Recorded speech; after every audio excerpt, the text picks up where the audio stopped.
In the evening, Lot was sitting in the gate of Sodom when he saw the two angels of the Lord approach. He greeted them, bowing to the ground. "My lords, please come over to your servant's house. Spend the night, wash your feet, rise up early, and go on your way." "No, we will spend the night in the city square." But Lot kept pressing them, and so they went home with him. And he made a feast for them and baked unleavened bread, and they ate.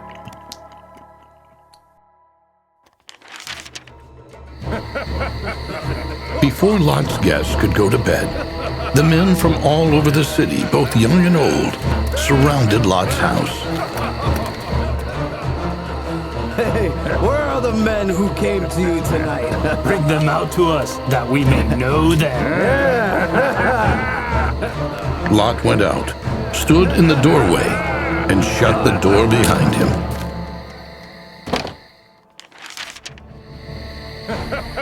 "Please, my brothers, do not do such a wicked thing. Behold, I have 2 daughters who have never been with a man. Let me bring them out, and you can do with them as you please. Do not do anything to these men, for they are guests in my house." "Stand back! This fellow came to live here, and now he has become the judge. For that, we will deal with you worse than with them." Then they crowded around Lot, pushing against him to break down the door. But the angels inside pulled Lot into the house with them and shut the door. And they struck the men at the door with blindness, so that they wore themselves out groping for the door.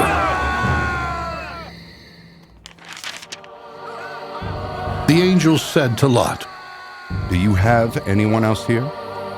Whoever you have in the city, sons-in-law, sons, daughters, bring them out of this place, because the Lord has sent us to destroy it." And Lot went out and spoke to his sons-in-law, who were going to marry his daughters.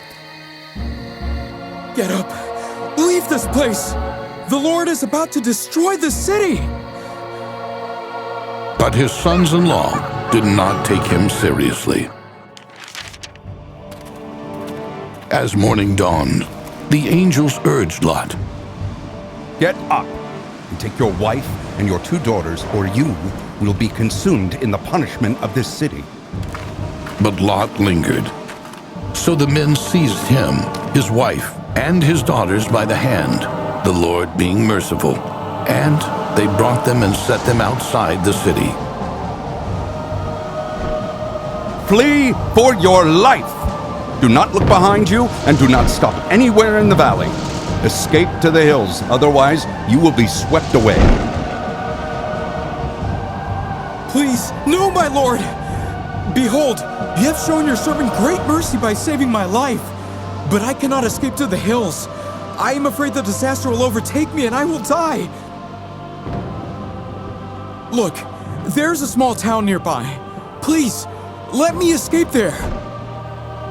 I agree to what you have asked. I will not overthrow that city. Escape there quickly, for I cannot do anything until you arrive there.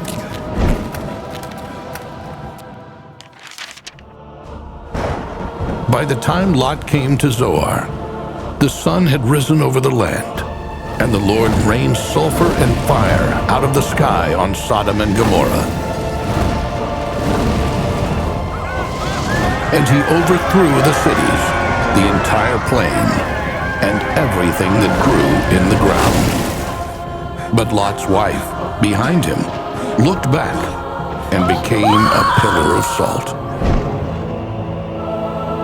And Abraham went early in the morning to the place where he had stood before the Lord and looked out toward the land of the valley. There before him, the smoke was rising from the land. And so it happened that when God destroyed the cities of the plains, he remembered Abraham and sent Lot away from the destruction.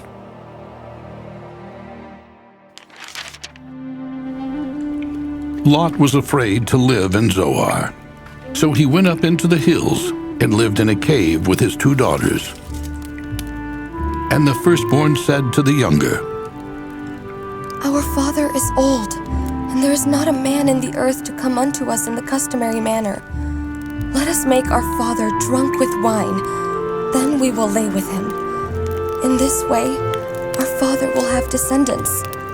So they made their father drink wine that night. And the older daughter went in and slept with her father.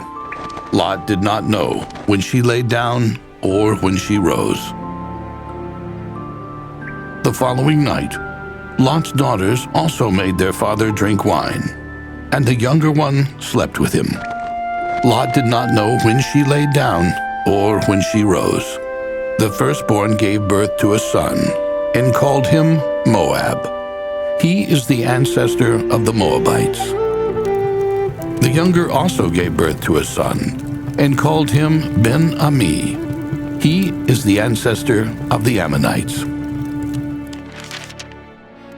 Then the Lord rained on Sodom and Gomorrah sulfur and fire from the Lord out of heaven, and he overthrew those cities, and all the valley, and all the inhabitants of the cities, and what grew on the ground. But Lot's wife, behind him, looked back, and she became a pillar of salt. So it was that when God destroyed the cities of the valley, God remembered Abraham, and sent Lot out of the midst of the overthrow, when he overthrew the cities in which Lot had lived. Genesis chapter 19, verses 24 to 26, and verse 29.